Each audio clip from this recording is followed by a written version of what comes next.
Hey guys, in this video I will show you how to transfer money to other players in GTA 5 Online. Alright, let's begin.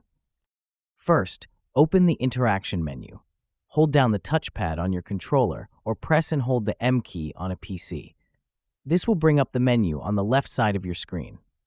Next, scroll down and select Inventory. This will open the Inventory submenu. From here, navigate to Cash and select Share Cash from Last Job. Now, choose the player you want to send money to. A list of players will appear, showing those eligible for a transfer. Highlight the recipient and adjust the percentage using the navigation keys.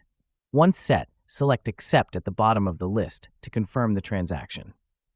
Remember, you can only share cash earned from recent jobs, and Rockstar limits how much you can transfer at a time. If the option is unavailable, it means your current funds are not eligible for sharing. So that is basically how you can transfer money to other players in GTA 5 Online. And that is it for this video. If you find this helpful, consider subscribing and giving this a big thumbs up. Thanks.